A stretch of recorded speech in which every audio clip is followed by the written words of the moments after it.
Hey y'all. Today, we're going to touch bases on your ways. Your way. It's not the right way. It's not. I hate to be the bearer of bad news, but y'all, our way, it's not the right way. I'm going to read Jeremiah, the 6th chapter, the 16th and the 17th verse. This is what the Lord says. Stop at the crossroads and look around. As for the old godly way and walk in it. Travel its path and you will find rest for your souls. But you reply, no thanks. No, I'm sorry. No, that's not the road we want. I posted watchmen over you who said, listen for the sound of the alarm. But you replied, no, we won't pay attention. Y'all, let me tell you. You know how God gives us choices because he doesn't make us do anything. In other words, what we say, free will. So it's either the will of God or your way. And, you know, when you start saying, well, I don't want to do what you telling me to do, God.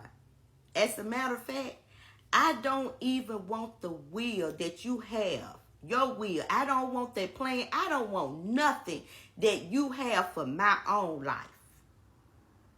And then, you know, you might be asking God for things.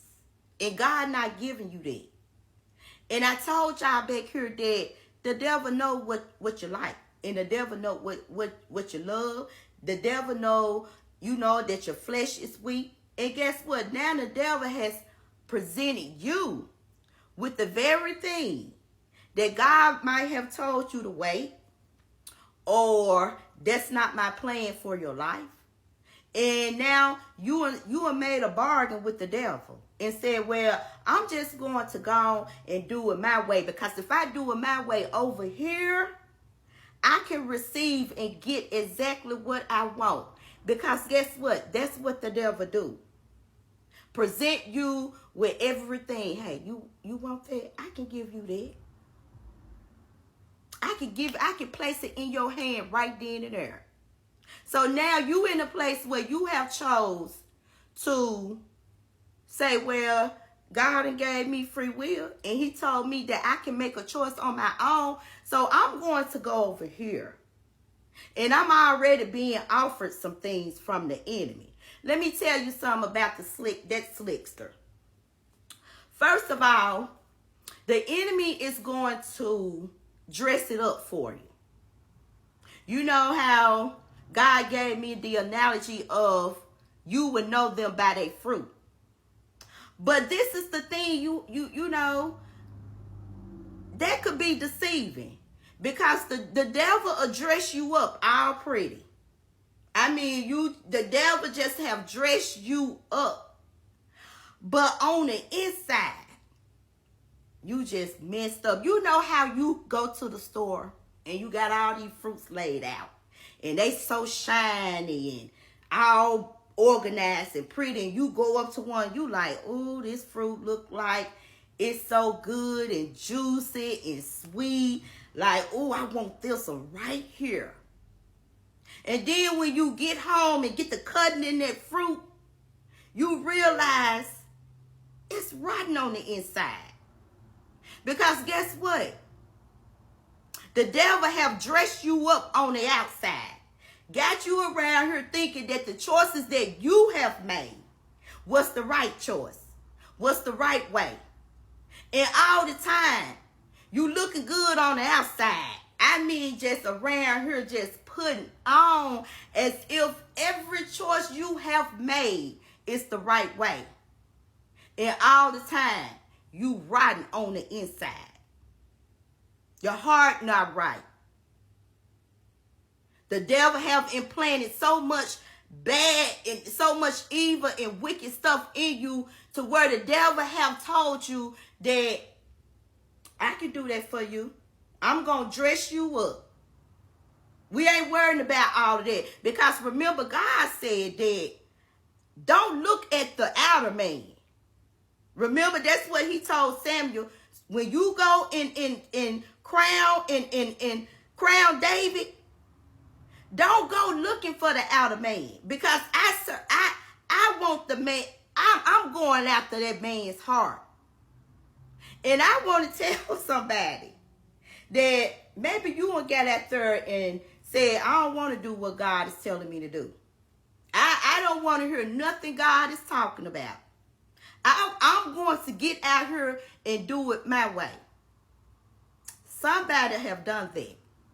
And you might be realizing that after you got out there and you allowed self to get in the way and you allowed the enemy to manipulate you, and now you're realizing my way ain't the right way. Somebody now is realizing my way is not the right way. I have rejected God because I told him, I don't want to listen to what you're saying. I don't want to obey your rules, your laws. I don't want to be obedient to you, God. Even when you send your prophets, get out my face and shut up. I don't want to listen to you.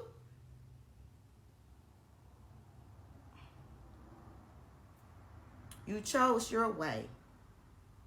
And then when you got out there and shouted it to the world and putting on as if your way is the best way,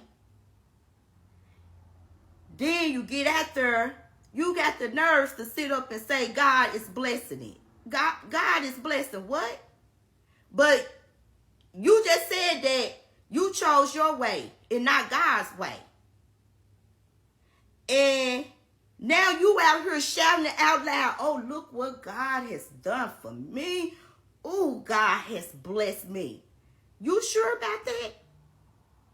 You sure that God is blessing your mess? Because remember, you said you chose your way, not God's way. So why do people feel like when you out here doing you and have chose to do it your way and have allowed the enemy to creep in and manipulate you, and then in the next breath you say, oh, y'all, look what God has done for me. Look how God has blessed me. You sure about that? It's time to sit down and think about some things. How am I sitting up saying God blessing my mess when I just rejected God? Remember, you said that you don't want to listen to and do what God is telling you to do. You don't want to be obedient. You want to do things your way. You have made the decision to get out here and do it your way. And the enemy has tricked you and manipulated you and have dressed you up. I mean, just got you looking good from head to toe. But all the time, you just rotten on the inside. The enemy can't bring you peace. The enemy not going to set you free from nothing.